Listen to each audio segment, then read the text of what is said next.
macam nawada chatli aduga ina sonda nahagdum thousan thabak loi pagi ko do amu kani tawni danggi mu dum chaba thakpa do angang na ba lai tam si hala bismillah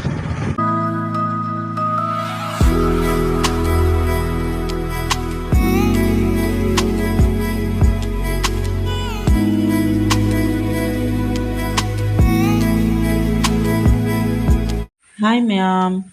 good morning. So ma'am, asisa ko yumda pan ba ka crew ne ba ko ma'am. Sem na lore aduga janam ne ba mathakisina aduga se hawaijar maga hawaijar ka si ka crew si ga punna thonge to bani ma'am se. Si ka crew sim manam ni si ka crew ni ma'am. Ani ma'am ngasi gidi ka crew ka hawaijar ko ina tawrani gi mathel se yumda put pa hawai jana te ma'am do cho se leiraga siga punna thonge to bani ba ko ma'am ai injang da hawai jaga ka kru ga thong do sida leire ko gole ma'am thang da ya ni yumda pan ni na thot ja ba ko ai na maru se dum hinjan gi banya ba ma'am adu ho budi ma'am ho ki adu pang puna mati hin banam ki de ka ti do da sin ka di hingauri adu so yam kan de am ka tang ka pa ni na Naman si ko yung napan na ang katantapan niya daw si dum thong zalle ano so wala ko ma'am ngabe yan mo ki chalo tum chalo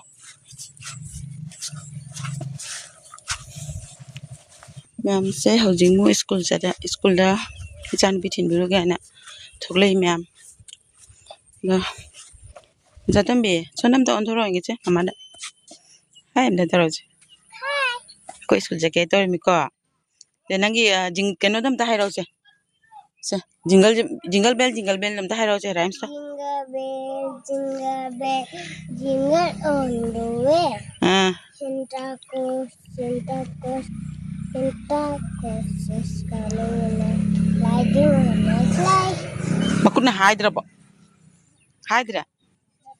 phar ba hoje che ma'am che koi nenchi school ka ba dagi rhymes ka pha ba hogole anduni haji chake tori ko school la handak ma ninga yam tawre ro ma'am haji yore ma'am haji yore ba yore se ba da pham lei ni ada ma handak se thado ko bu ya ga han ba de ei mo do ko ni chalamina andak ya dre ba na I ngana ti yo ne le yum de su han ya dre na mai ma ka ko ngai ne ni ma'am ngai to ko le nau nam ko kai ha ni ba ngai ne kra ni ma ni to tai ko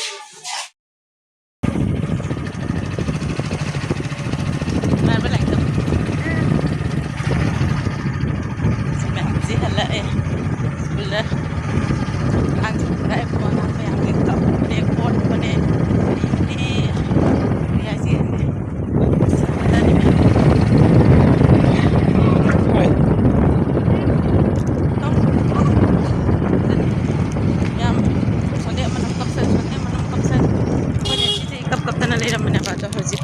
khalle ma so ji aduna isu dum chatpada gi dum thamna le ra pasina thamna le ra sumi am wasale ba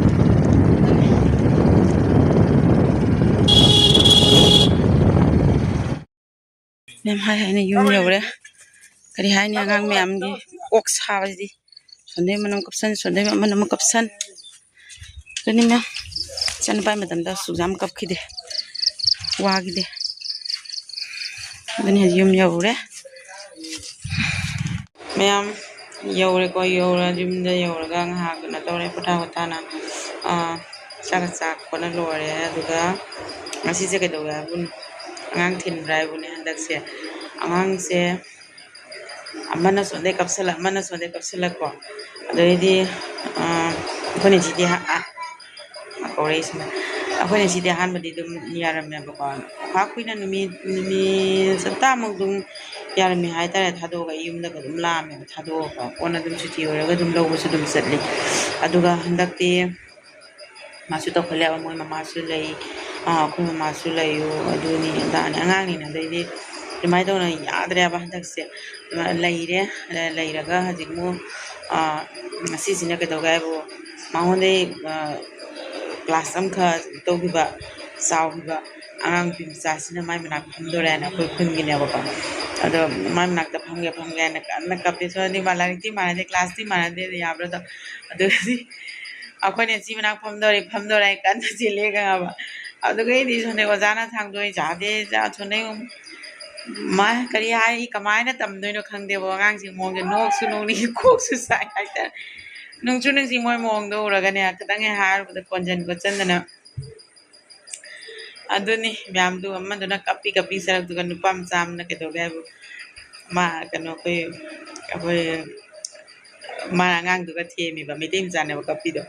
ma mi kandiyo na ami asi kandiyo na Malay kap kan wai na hai ba du ga di no ing na lo mi ka ba ngang ma sin tem na rak du ba adai di du lo ra ga salak ba da ne ma mu kan kap khare wa kap na ma su mi je to rai kan kap na ta ma ju oja no pam no tu do khare wa no si to ko se sa ba ja ni no su no ni ko su sa nga ni mong do ro no su no ai di no su no si aduni mi aduga hozik na mo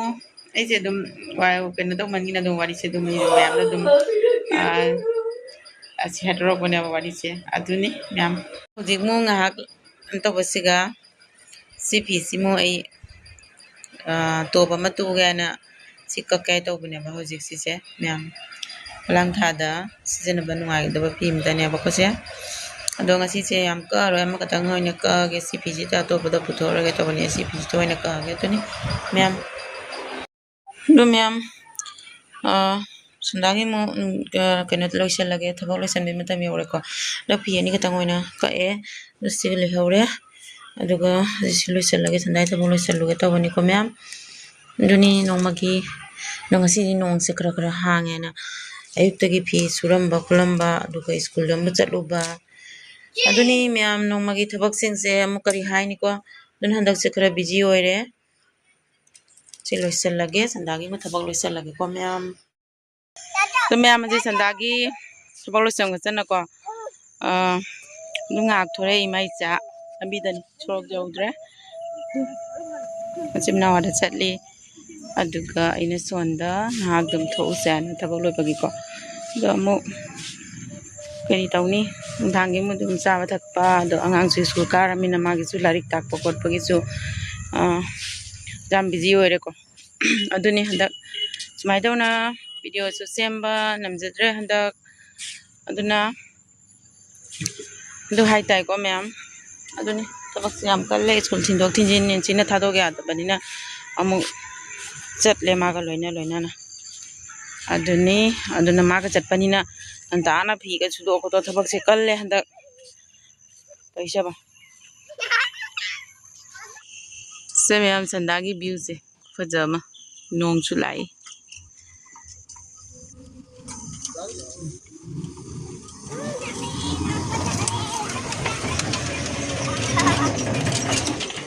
sona kandana anu maites dana nong matani se ma'am nong pai jo patra ma'am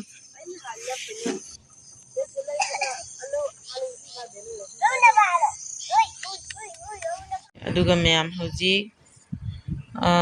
ne ichan pi mu laring hal tak pi re adu mane iri ni se